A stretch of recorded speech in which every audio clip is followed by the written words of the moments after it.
Hello বন্ধুরা, স্বাগতম সবাইকে।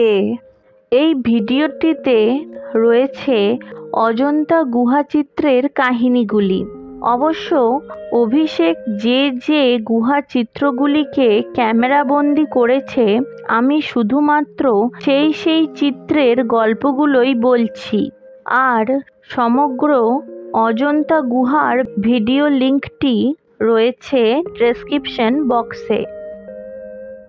এই চিত্রটি সম্পর্কে এখনো সঠিকভাবে কোনো ধারণা করা যায়নি।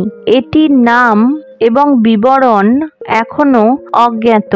তাও অনেকের মতে এই চিত্রের গল্পটি হল শ্রাবস্তী নগরের বণিক অনাথ পিণ্ডদা ছিলেন বুদ্ধের শিষ্য। তার কন্যা সুমাগধা পুণ্ডবর্ধন শহরের এক বণিকের পুত্রের সাথে বিবাহ বন্ধনে আবদ্ধ হয়েছিলেন। সুমাগধা কিছু নগ্ন ভিক্ষুক তপস্বীর অনুসারী ছিলেন। সুমাগধা তার শ্বশুর মশাইকে বৌদ্ধ ধর্মের প্রতি আকৃষ্ট করার আশায় একদিন শ্বশুরমশাইয়ের কাছে অনুমতি নিয়ে সেই সন্ন্যাসীদের সাথে গৌতম বুদ্ধকেও খাবারের জন্য আমন্ত্রণ জানিয়েছিল। তার নিবেদিত ফলগুলি বুদ্ধের পায়ের কাছে সুমাগধা রেখেছিল। এই আমন্ত্রণে সুমাগধা অলৌকিকভাবে সন্ন্যাসীদের খাদ্য ও পানীয় দিয়ে স্বাগত জানিয়েছিলেন। এই চিত্রের নাম বোধিসত্ত্ব পদ্মপাণি। মনে করা হয় এটি অঙ্কন করা হয়েছিল ৫ম শতাব্দীর শেষের দিকে, গুপ্ত রাজবংশের সময়ে। এই চিত্রে গৌতম বুদ্ধ একজন করুণাময় ব্যক্তি, যিনি অন্যদের সাহায্য করার জন্য নিজের জ্ঞানার্জনে বিলম্ব করাকে বেছে নিয়েছেন। পদ্মপাণি শব্দের সংস্কৃত অর্থ হল যে পদ্ম ধারণ করে। এই চিত্রটির নাম কল্যাণকারিণ। এটি হলো দুই রাজপুত্রের গল্প, কল্যাণকারিণ ও পাপাকারিণ। কল্যাণকারিণ শব্দের অর্থ ভালো কর্ম করা, আর পাপাকারিণ শব্দের অর্থ মন্দ কর্ম করা। একবার অফুরন্ত রাজকীয় কোষাগারের উদ্দেশ্যে এই দুই রাজপুত্র সমুদ্রযাত্রা করেছিল। তাদের গন্তব্য ছিল রত্নদ্বীপ। রত্নদ্বীপে পৌঁছে নানা ধরনের পাথর রত্ন তারা সংগ্রহ করেছিল। তার মধ্যে নীল রঙের একটি পাথর ছিল, যার দ্বারা অভিলাষ, কামনা, বাসনা চরিতার্থ করা সম্ভব ছিল। জাহাজে ধনরত্ন বোঝাই করে সমুদ্রপথে ফেরার সময় জাহাজডুবি হয়েছিল এবং সামুদ্রিক দানবেরা আক্রমণও করেছিল ঠিক তার পরেই। উড়ন্ত পাথরের সাহায্যে কল্যাণকারিণ তার ভাই পাপাকারিণকে বাঁচাতে সক্ষম হয়েছিলেন এবং উদ্ধার করা রত্নের অর্ধেক তার ভাইকে দিয়েছিলেন। এরপর একদিন রাতে ঘুমানোর সময় পাপাকারিণ লোভের বশবর্তী হয়ে ঘুমন্ত কল্যাণকারিণের চোখ অন্ধ করে দিয়েছিল এবং বাকি রত্ন গয়না নিয়ে সে পালিয়ে গিয়েছিল। পরে কিছু গোপালকের দল অন্ধ কল্যাণকারিণকে খুঁজে পান এবং তার দেখাশোনা করে তাকে সুস্থ করে তোলেন। কল্যাণকারিণ সুস্থ হওয়ার পর গোপালকেরা তাকে একটি বাঁশি দিয়েছিলেন, যাতে বাঁশিতে সঙ্গীতের সুর তুলে সে কিছু টাকা উপার্জন করতে পারে নিজের জন্য। এই রাজ্যের রাজবাড়ির প্রধান মালি একদিন কল্যাণকারিণীর সেই বাঁশির সুর শুনে মুগ্ধ হন এবং তাকে নিজের সহকারী রূপে রাজবাড়ির বাগানের কাজে নিযুক্ত করেন। সেই রাজ্যের রাজকন্যা একদিন কল্যাণকারিণীকে দেখে তার প্রেমে পড়ে যান। রাজকুমারী রাজার কাছে গিয়ে বিবাহের অনুমতি চাইলে রাজা খুবই অখুশি হন, কিন্তু রাজকন্যার খুশির জন্য বিবাহে অনুমতি দেন। বিবাহের পর তারা দুজনে রাজকন্যার প্রাসাদে বসবাস করতে থাকেন। স্ত্রীর প্রেমনিষ্ঠা বিশ্বাসের প্রতি সন্দেহ হয় কল্যাণকারিণীর। একদিন তখন কল্যাণকারিণ তার স্ত্রী রাজকন্যাকে সত্য শব্দটি ভেঙে বানান করে বলতে বলেন এবং বলেন, রাজকন্যা যদি সত্য শব্দটি সঠিকভাবে বানান করে উচ্চারণ করেন তাহলে প্রমাণিত হবে রাজকন্যা কল্যাণকারিণীর প্রতি প্রেমনিষ্ঠায় নিমজ্জিত, যার ফলস্বরূপ কল্যাণকারিণ তার চোখের দৃষ্টি ফিরে পাবেন।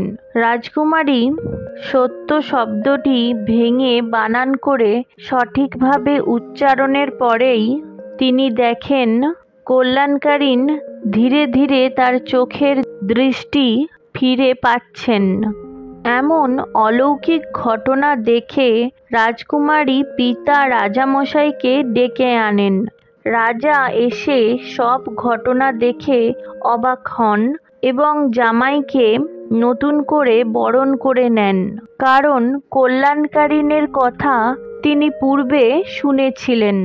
এরপর কল্যাণকারিণ তার অর্ধাঙ্গিনীর সাথে তার পিতার রাজ্যে বসবাস শুরু করেন। বলাই বাহুল্য যে সিদ্ধার্থের জন্মের অনেক পূর্বে কল্যাণকারিণ রূপে জন্ম নিয়েছিলেন গৌতম বুদ্ধ। এই গল্পটি রাজা জনকের।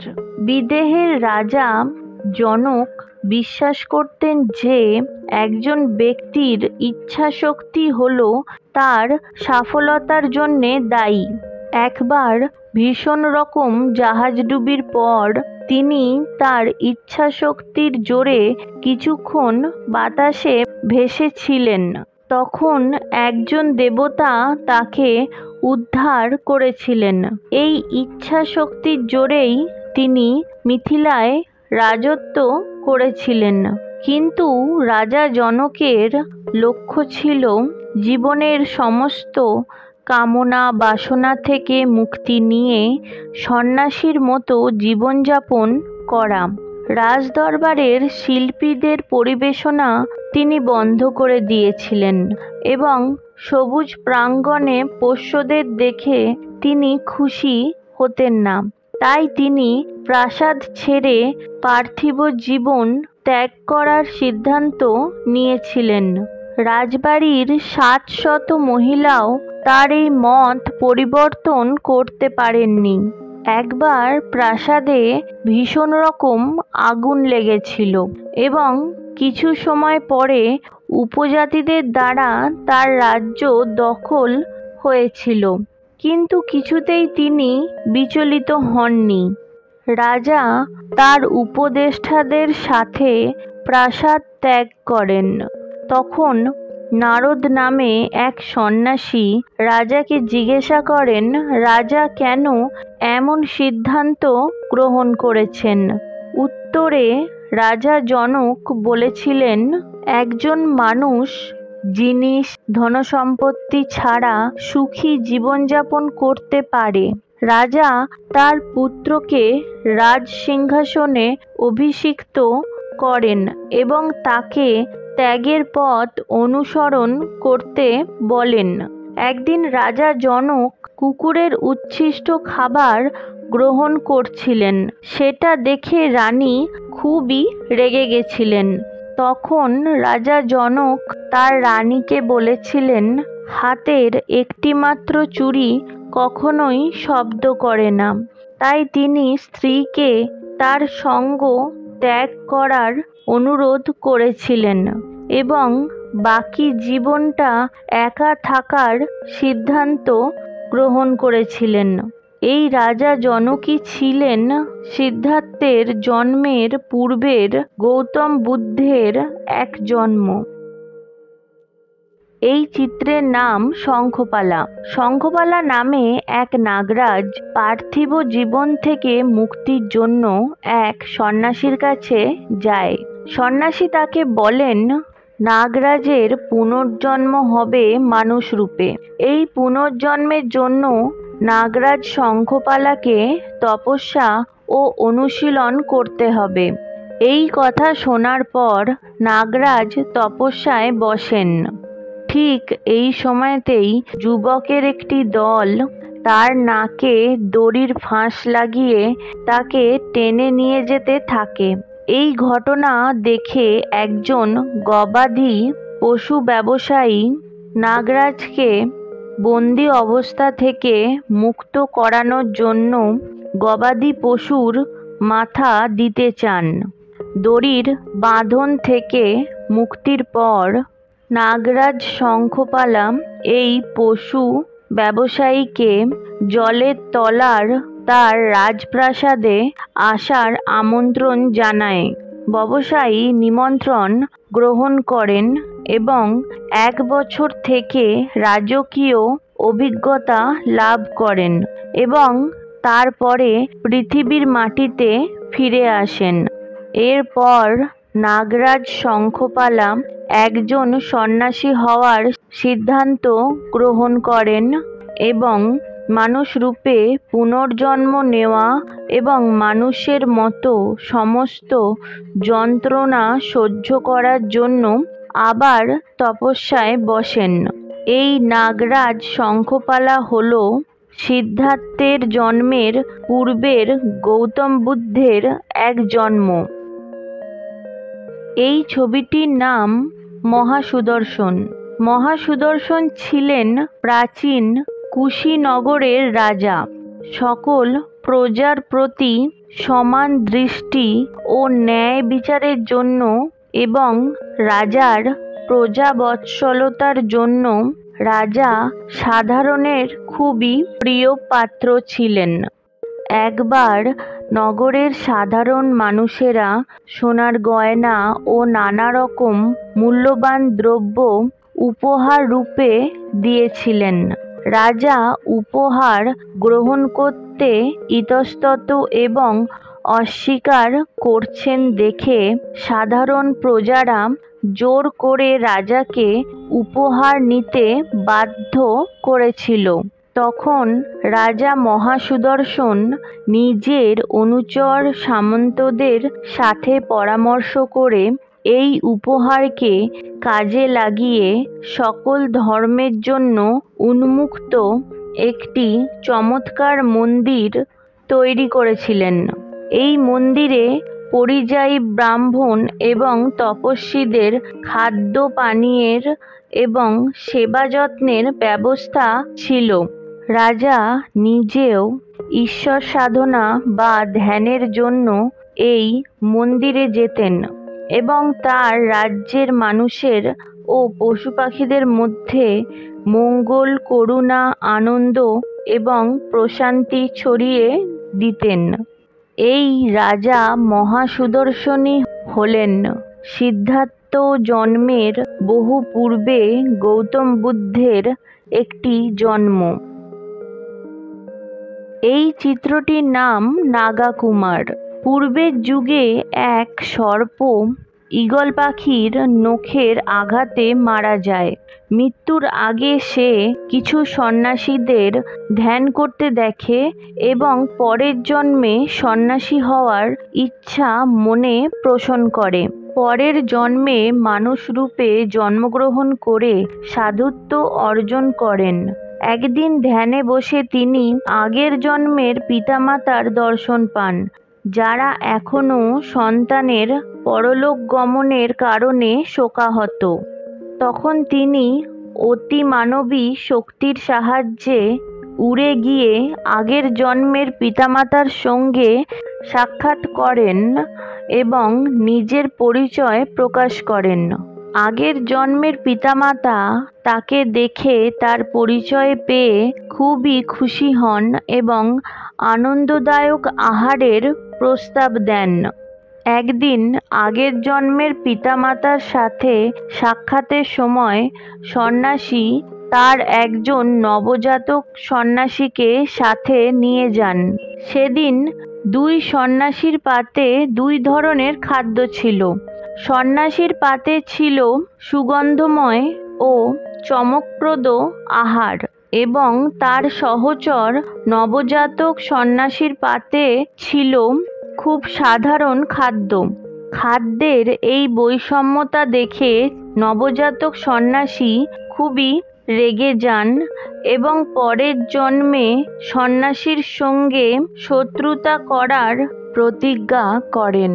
পরে নবজাতক সন্ন্যাসী দেবদত্ত নামে জন্মগ্রহণ করেন এবং গৌতম বুদ্ধের সবথেকে বড় শত্রু হয়ে ওঠেন, কারণ পূর্বের ওই সন্ন্যাসী ছিলেন সিদ্ধার্থের জন্মের বহু পূর্বে গৌতম বুদ্ধের জন্ম।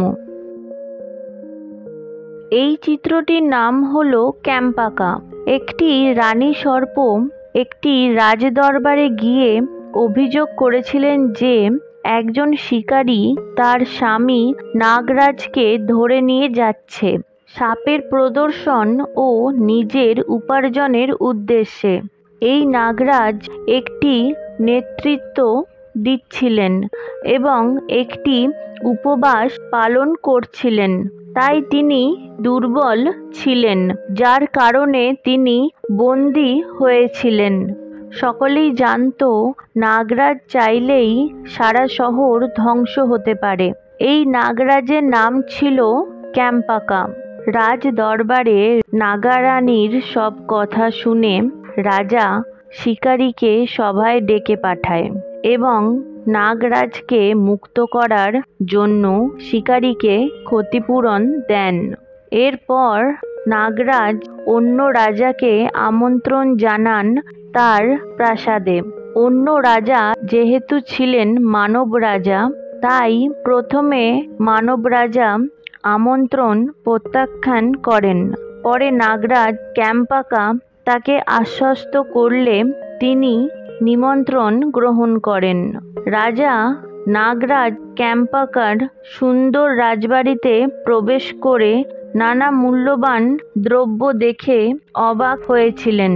এরপর রাজা নাগরাজ ক্যাম্পাকার কাছে পুনর্জন্ম থেকে মুক্তির উপায় এবং জীবনচক্র থেকে রক্ষার ব্যাপারে নানা জ্ঞান অর্জন করেছিলেন।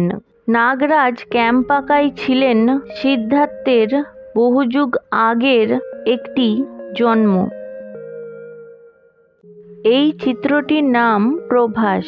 রাজা প্রভাস একটি হাতি পুষেছিলেন।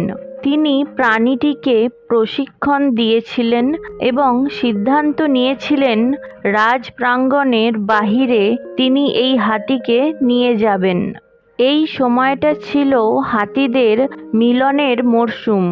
রাস্তায় একটি মেয়ে হাতিকে দেখে তার গন্ধে রাজার পোষ্য হাতি উত্তেজনায় কামুক হয়ে ওঠে। এরপর দুই হাতি বেশ কিছুক্ষণ সময় একসাথে অতিবাহিত করে। এই সময়ে রাজা এবং হাতিটির মাউথ একটি বড় গাছের তলায় আশ্রয় নিয়েছিলেন। পরে মাউথ হাতিটিকে রাজদরবারে ফিরিয়ে নিয়ে যায়। তখন হাতির এই কার্যকলাপের জন্য রাজা প্রভাস মাউথকেই দোষী বলেন। দোষারোপ মাথায় নিয়ে মাউথ যুক্তি দিয়েছিলেন যে কোনো প্রশিক্ষণই পশু পাখিদের সম্পূর্ণভাবে নিয়ন্ত্রণ করতে পারে না, এটা প্রকৃতির নিয়ম। এই রাজা প্রভাসই ছিলেন সিদ্ধার্থের বহুযুগ আগে গৌতম বুদ্ধের একটি জন্ম। এই চিত্রের মধ্যে রয়েছে দুটি গল্প। উপরের গল্পটির নাম শিবি কাপোতা আর নিচের গল্পটি হলো রাজা উদরায়নের। আমি প্রথমে উপরের চিত্র শিবি কপোতা গল্পটি বলছি। ভগবান দেবরাজ ইন্দ্র অসম্পূর্ণতা সম্পর্কে অভিযোগ করছিলেন। তখন ভগবান বিশ্বকর্মা রাজা শিবির কথা দেবরাজ ইন্দ্রকে জানান। রাজা শিবির পরীক্ষা নেওয়ার জন্য তারা একটি পরিকল্পনা করেন। ইন্দ্র রূপ নেন শিকারী বাজ পাখির, আর বিশ্বকর্মা রূপ নেন একটি পায়রার। এরপর তারা রাজা শিবির সামনে দৌড়নো শুরু করেন। রাজা শিবি পায়রাটির জীবনদানের জন্য বাজ পাখির কাছে অনুরোধ করলে বাজ পাখি বলল যে পায়রাটিকে না খেলে সে অভুক্ত হয়ে মারা যাবে। রাজা এই কথা শুনে বাজ পাখিকে জানালেন যে বাজ পাখির প্রাণ রক্ষার জন্য তিনি পায়রার ওজনের সমান মাংস নিজের শরীর থেকে কেটে তা বাজ পাখিকে দান করবেন। একটি দাঁড়িপাল্লার একদিকে পায়রাকে রাখা হলো এবং অন্যদিকে রাজা শিবি নিজের দেহ থেকে মাংস কেটে রাখতে থাকেন। পায়রার ওজন ক্রমেই বৃদ্ধি পেতে থাকে। রাজাও তত বেশি মাংস নিজের শরীর থেকে কাটতে থাকেন, কিন্তু পায়রার ওজন আরও বাড়তে থাকে। তখন ভারসাম্য বজায় রাখতে রাজা শিবি দাঁড়িপাল্লার অন্য পাত্রটিতে নিজেই বসে পড়েন। সেই সময় দেবরাজ ইন্দ্র এবং ভগবান বিশ্বকর্মা নিজেদের আসল রূপ প্রকাশ করেন। রাজার ত্যাগে খুশি হয়ে তাকে সম্পূর্ণ দেহ ফিরিয়ে দেওয়া হয়। রাজা শিবি ছিলেন সিদ্ধার্থের বহু পূর্বের গৌতম বুদ্ধের একটি জন্ম। এবার আসি এই চিত্রের নিচের দিকের ছবিটিতে। এই ছবিটি রাজা উদ্রায়ণের। বেরুকার রাজা উদ্রায়ণ তার বন্ধু বিম্বিসারের কাছ থেকে উপহার পেয়েছিলেন এবং সেটি ছিল বুদ্ধের প্রতিনিধিত্বকারী একটি চিত্রশিল্প। এই চিত্রটির দ্বারা রাজা উদ্রায়ণ এতটাই প্রভাবিত হয়েছিলেন যে তিনি এক সন্ন্যাসীকে ডেকে পাঠান তার উপদেষ্টাদের কাছে বৌদ্ধ মতবাদ প্রচার করার জন্য। একদিন তিনি রানীর মুখে মৃত্যুর চিহ্ন দেখে খুবই ভেঙে পড়েন। রানী পরলোকে গমন করলে রাজা উদ্রায়ণ এতটাই ব্যথিত হয়েছিলেন যে তিনি প্রজা ও ভিক্ষুকদের বিদায় জানিয়ে শহর ছেড়ে চলে যান। রাজা উদ্রায়ণ গিয়েছিলেন তার বন্ধু বিম্বিসারের কাছে। রাজা বিম্বিসার বন্ধু উদ্রায়ণকে সম্মানের সাথে অভ্যর্থনা জানান এবং তাকে বুদ্ধের কাছে নিয়ে যান। গৌতম বুদ্ধের আদেশে তিনি সন্ন্যাস গ্রহণ করেন।